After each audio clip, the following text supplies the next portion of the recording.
కాదం లేదు సార్ పైన పడకుండా చూసుకునేది కావాలా మీరు అడ్డు పోండి.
రామాయపట్నం పోర్టు,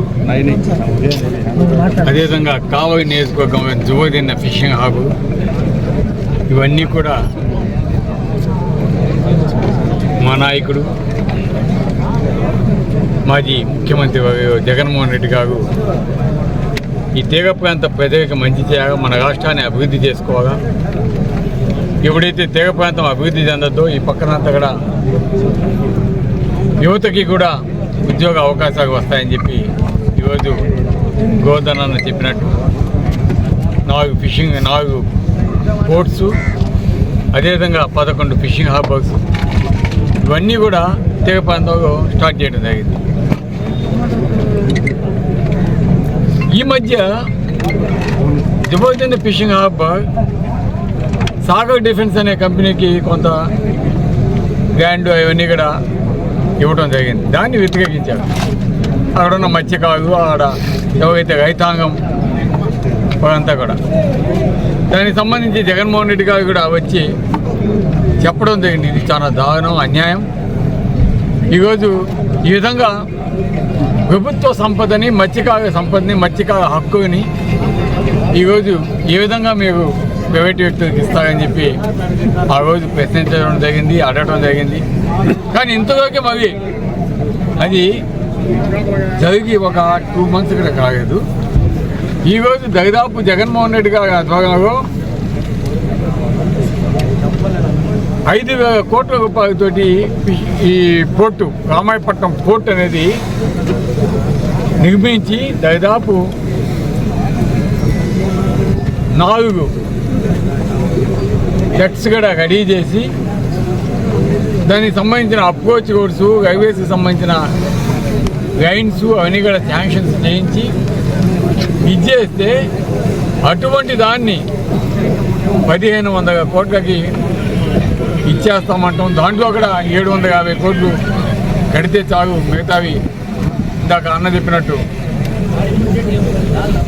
మిగతా వర్క్స్ ఏదైనా కంప్లీట్ చేస్తే ఆ 750 కోట్లు కూడా ఉడకాయ స్వాహ.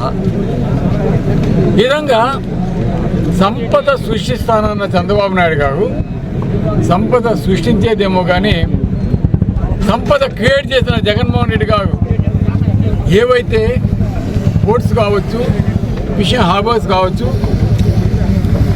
మెడికల్ కాలేజెస్ కావచ్చు, ఇటువంటి వాటన్నిటినీ కూడా అమ్మేస్తూ ప్రైవేట్ వాళ్ళకి ఇస్తూ ఏ విధంగా దోపిడీ చేస్తున్నాడో మనం చూస్తాం. ఒక పక్క అమరావతిని దోచేస్తా ఉన్నాడు, ఈ పక్క పోర్టుని దోచేస్తా ఉన్నాడు, ఫిషింగ్ హార్బర్స్ని దోచేస్తా ఉన్నాడు, మెడికల్ కాలేజీ అమ్మేస్తా ఉన్నాడు.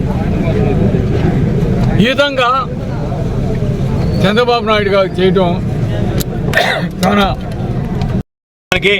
యాజమాన్య హక్కులన్నీ ప్రైవేట్కే. అంటే ప్రభుత్వం ఏదైతే పాపం ఈ ప్రాంతానికి సంబంధించి స్థానిక ప్రజలకి, మత్స్యకారులకి హామీలు ఇచ్చారో వాటితో మాకు ఏమి సంబంధం లే, మేము ఇంకేది పట్టించుకోం. భవిష్యత్తులో మీరు ఏదున్నా సరే వాళ్ళ పరపంచలు బాకాల్సిందే, వాళ్ళ దగ్గరికి పోయి మీరు అడుక్కోవాల్సిందే, వాళ్ళు మీకు వేస్తే ముష్టి వేసినట్టుగా తీసుకోవాల్సిందే, వాళ్ళు వేయమనంటే మీ పాటికి మీరు వెళ్లాల్సిందే తప్ప మరొక మార్గం లేదు, గత్యంతరం లేదు అని మాట్లాడేటువంటి పరిస్థితి ఏర్పడింది. అంటే ఏ విధంగా ఇక్కడ ఉన్నటువంటి ప్రజల్ని మోసం చేశాడు, ఏ విధంగా ఈ ప్రాంత మత్స్యకారులను మోసం చేస్తున్నాడు, ఏ విధంగా ప్రజలకు సంబంధించినటువంటి ఆస్తిని దోసుకుంటున్నాడు. ఇప్పుడు 4 బెర్తులు పూర్తయ్యాయి. దాదాపుగా 34 మిలియన్ టన్నుల సామర్థ్యం కలిగినటువంటి దీన్ని అన్ని విషయాలు బ్యాక్ వాటర్కి సంబంధించినటువంటి పూర్తయ్యాయి, బెర్తులు పూర్తయ్యాయి. వాటితో పాటు రైల్వే రోడ్డు కనెక్టివిటీ వచ్చింది. దీనికి సంబంధించినటువంటి ఒక బెర్త్ పూర్తిగా బీపీసీఎల్ మేమే తీసుకుంటామని చెప్పడం జరిగింది. మిగిలినటువంటి సోలార్ ప్రాజెక్టులు ఈరోజు వచ్చేటువంటి పరిస్థితి ఉంది. ఇవన్నీ ఉంటే ఆ తర్వాత మీకు కావాల్సినటువంటిది ఈరోజు జగన్మోహన్ రెడ్డి గారు అభివృద్ధి చేశాడు.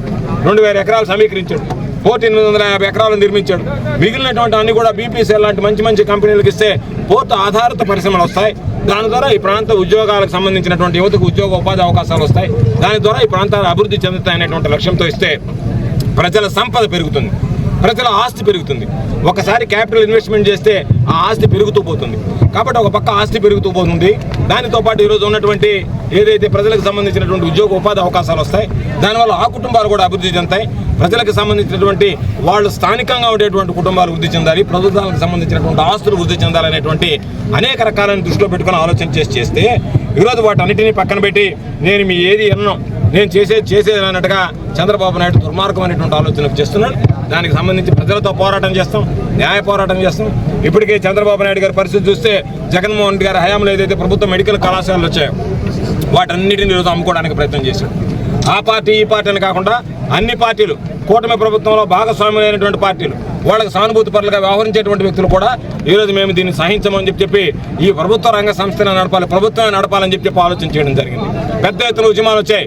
ఈ దేశ చరిత్రలో ఎక్కడ లేనటువంటి విధంగా 1 కోటి సంతకాల సేకరణ జగన్మోహన్ రెడ్డి గారి నాయకత్వంలో చేపట్టాం, గవర్నర్ గారికి అందజేశాం.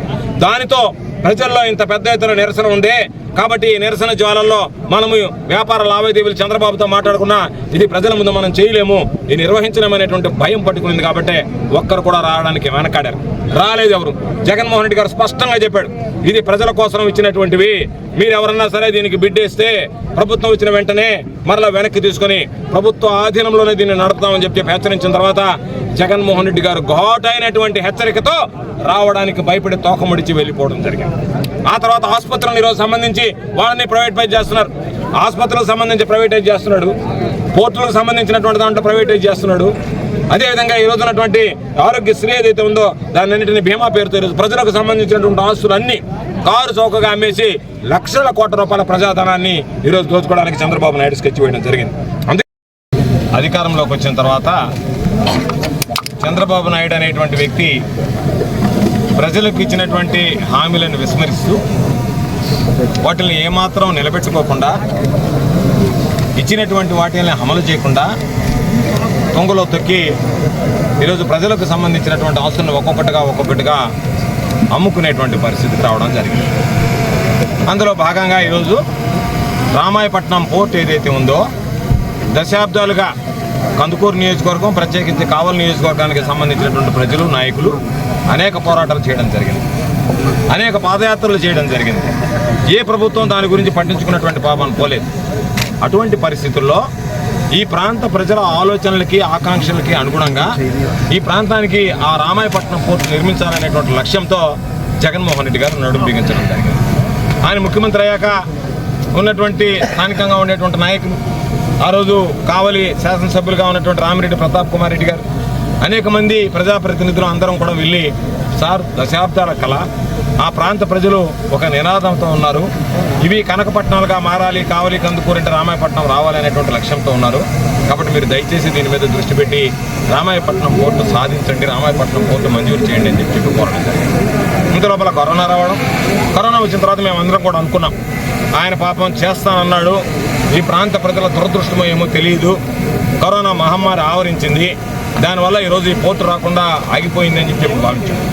కరోనా కష్టకాలం ముగియగానే కరోనా 1 వచ్చింది, కరోనా 2 వచ్చింది, 2వ విడత కరోనా అయిపోయిన వెంటనే జగన్మోహన్ రెడ్డి గారు దీని మీద ప్రత్యేకమైనటువంటి దృష్టి పెట్టి ఆ రోజు మనం వాళ్ళకి మాట ఇచ్చాం, ఆ మాట నిలబెట్టుకోవాల్సినటువంటి అవసరం ఉంది. కాబట్టి అందులో భాగంగా ఖచ్చితంగా ఈరోజు ఆ రామాయపట్నం పోర్టు ఏదైతే ఉందో దాన్ని సాధించాలి, నిర్మించాలి, మంజూరు చేయాలని చెప్పి దానికి సంబంధించినటువంటి పూర్తి స్థాయిలో అవసరమైనటువంటి అన్ని అనుమతులు తీసుకొచ్చి ప్రభుత్వ పరంగా నిధులు ఇవ్వడంతో పాటు పవర్ ఫైనాన్స్ కార్పొరేషన్ ద్వారా కూడా రుణాన్ని మంజూరు చేయించి తీసుకురావడం జరిగింది. ఈరోజు దాదాపుగా చూస్తే ఈరోజు జగన్మోహన్ రెడ్డి గారి ఆలోచన ప్రకారం 5,000 కోట్ల రూపాయలు విలువైనటువంటి ఈ ఆస్తిని చంద్రబాబు నాయుడు 1,500 కోట్ల రూపాయలకు అమ్మడానికి ఈరోజు ప్రయత్నం చేస్తున్నాడు. ఎంత దురదృష్టకరమైనటువంటిదంటే ఒకటి పిలిచేశాడు, నేను దీన్ని ప్రైవేట్ వ్యక్తులకు అప్పచెప్పేస్తాను, DPFOT కింద ఎవరైతే మీకు ఇంట్రెస్ట్ ఉందో వాళ్ళందరూ పాల్గొనండి అని చెప్పడం జరిగింది. అంటే దానికి సంబంధించిన దాంట్లో design, build, finance, operate and transfer, దీనికి సంబంధించినటువంటి దాంట్లో 1,500 కోట్లకు ఇచ్చేస్తా, 5,000 రూపాయలకు సంబంధించింది.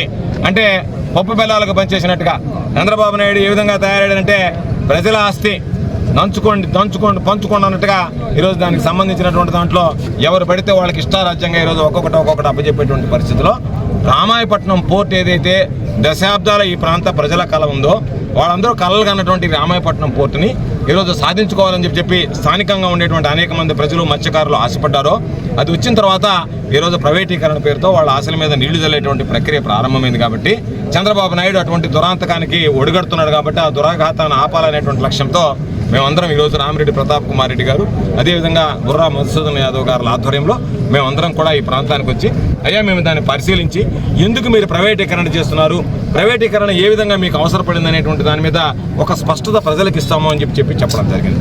ఎవరు అధికారులు లేరు. మేము దానికి సంబంధించినటువంటి ఇవన్నీ కూడా ఇచ్చాం. వాళ్ళకి నిన్ననే మరలా కూడా రిమైండ్ చేసాం, అర్జీలు ఇచ్చాం, మెయిల్ పెట్టాం. ఏమీ సమాధానం చెప్పకుండా ఇక్కడికి వచ్చిన తర్వాత పోలీసులు మమ్మల్ని అడ్డుకొని ఈరోజు మమ్మల్ని లోపలికి వెళ్తుంటే బలవంతంగా నెట్టివేయడం, మాకు సంబంధించినటువంటి స్థానికంగా ఉండేటువంటి ప్రజల మీద, మత్స్యకారుల మీద చేయి చేసుకోవడం, ఇవన్నీ కూడా ఈరోజు పోలీసులు మా పట్ల గోండాల్లాగా వ్యవహరించడం జరిగింది. అయితే మేము ఈ ప్రభుత్వాన్ని అడిగేది దాదాపు 95% పూర్తయింది, ఇంకా 5% ఉంది. చంద్రబాబు నాయుడు పెట్టినటువంటి కండిషన్లు చూస్తే నవ్వు వస్తున్నాయి. 5,000 కోట్ల రూపాయలది 1,500 కోట్లకు ఇస్తాడంట. ఆ 1,500 కోట్ల రూపాయలతో పాటు ఈరోజు ఏదైతే దానికి సంబంధించినటువంటి 2,079 కోట్ల రూపాయల అప్పుతో నిర్మించారో ఆ అప్పు తాలూకు డబ్బు కూడా ప్రభుత్వమే భరిస్తుందంట. దానితో పాటు ఈరోజు మిగిలినటువంటి ఆ 5% పనులు ఏదైతే మిగిలిపోయాయో అది కూడా ప్రభుత్వమే చేస్తుందంట.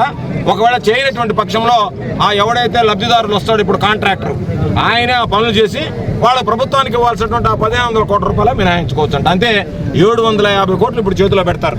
ఇంకా మిగతా 750 కోట్లు కూడా వాళ్ళ ఆలోచన ఏంటంటే ఆ లెక్క ఈ లెక్క చూపించి 5% కాదు 10% పోయింది, దాని రేట్లు ఇప్పుడు ఏ విధంగా అయితే మచిలీపట్నం పోర్టు ఆ రేట్లు పెంచుకుంటూ పోతున్నాడో ఆ విధంగా దానికి సంబంధించినటువంటి రేట్లు పెంచి దాన్ని ఏదో 5% పూర్తి చేయించి దానికి 750 కోట్లు అయిపోయిందని చెప్పి మొత్తం మీద ఒక 750 కోట్ల రూపాయలకు మాత్రమే దీని అమ్మకానికి స్కెచ్ వేసి 1,500 కోట్లుగా చూపించి ఈరోజు ఏ విధంగా అంచెలంచెలుగా దోపిడీకి పాల్పడుతున్నాడు అనేటువంటి దానికి ఇది ఒక ఉదాహరణ. ఎందుకంటే తొలి దశలో పాపం మత్స్యకారుల దగ్గర నుంచి ఈ పోర్టు నిర్మాణానికి జగన్మోహన్ రెడ్డి గారు 850 ఎకరాలు సేకరించడం జరిగింది. సేకరించినప్పుడు మత్స్యకారులందరికీ చెప్పాడు, మీ అందరికీ నేను అండగా ఉంటా, ఈ ప్రాంతానికి సంబంధించి మీ బిడ్డలకు ఉపాధి అవకాశాలు వస్తాయి, మీకు ఆ పోర్టు నిర్మాణమైనంత వరకు మీరు జీవనభృతి కోల్పోకుండా మీకు ప్రతి నెల కూడా ఏదైతే కృష్ణపట్నం పోర్టు అప్పుడు మహానేత రాజశేఖర రెడ్డి గారు ఏర్పాటు చేశాడో ఆ ప్రాంత మత్స్యకారులకి అదేవిధంగా నేను కూడా మీకు అందజేస్తానని చెప్పి చెప్పడం జరిగింది. దాని ప్రకారం ప్రతి కుటుంబానికి నెలకు 3,000 రూపాయల చొప్పున జగన్మోహన్ రెడ్డి గారు ముఖ్యమంత్రిగా ఉన్నప్పుడు ప్రారంభించారు, అందజేశారు. ఈరోజు పాప మా మత్స్యకారు కుటుంబాలు అడుగుతున్నాయి, అయ్యా మేము జీవనోపాధి కోల్పోయాం, ఉన్న భూములు ఇళ్ళు వదిలేసాం, ఒక్క సంవత్సరం జగన్మోహన్ రెడ్డి గారు ఉన్నప్పుడు ఇచ్చారు, ఈరోజు మమ్మల్ని పట్టించుకునేటువంటి నాదుడే కరువు అయ్యాడని మాట్లాడేటువంటి పరిస్థితి. అంటే ఈ ప్రభుత్వ వ్యవహార శైలి ఏ విధంగా ఉంది అంటే, మేము ఇచ్చినటువంటి మాట నిలబెట్టుకోం, మీకు సంబంధించినటువంటి ఆస్తులని మేము దోచుకుంటామని చెప్పి ఈరోజు వ్యవహరించేటువంటి పరిస్థితి ఏర్పడింది.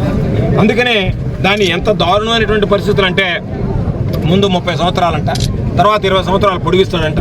అంటే 50 సంవత్సరాల పాటు మనం ఎవరం బతుకున్నాం, ఇక్కడ ఉండే వాళ్ళు ఎవరో బతుకుంటారు 50 సంవత్సరాల పాటు. ఆ 50 సంవత్సరాల పాటు వాళ్ళ ప్రైవేట్ వ్యక్తుల చేతిలోకి వెళ్ళిపోతుంది. ఆ ప్రైవేట్ వ్యక్తుల చేతిలోకి వెళ్ళిపోయిన తర్వాత అని ఉన్నటువంటి 2079 కోట్లు కడుతున్నాం, 5% మనమే పూర్తి చేస్తున్నాం, అన్ని అవసరాలు సమకూరుస్తున్నాం. ఇవన్నీ చేస్తే మన వాటా ఏమన్నా ఉందా అంటే 12% వాటా. అంటే 5,000 కోట్ల రూపాయల ఆస్తి 1,500 కోట్లు చూపించి 750 కోట్ల రూపాయలు తీసుకుని దానికి 12% ఈరోజు చంద్రబాబు నాయుడు అమ్ముతున్నాడు అని అంటే, మిగిలిపోయినటువంటి వాటా అంతా చంద్రబాబు నాయుడు కుటుంబానికి పోయినట్టు కాదా? ఇది ప్రజల ఆస్తులు దోచుకోవడం కాదా? దీనికి సమాధానం చెప్పాల్సినటువంటి అవసరం లేదా అని చెప్పి ఈ సందర్భంగా మేము అడుగుతున్నాం.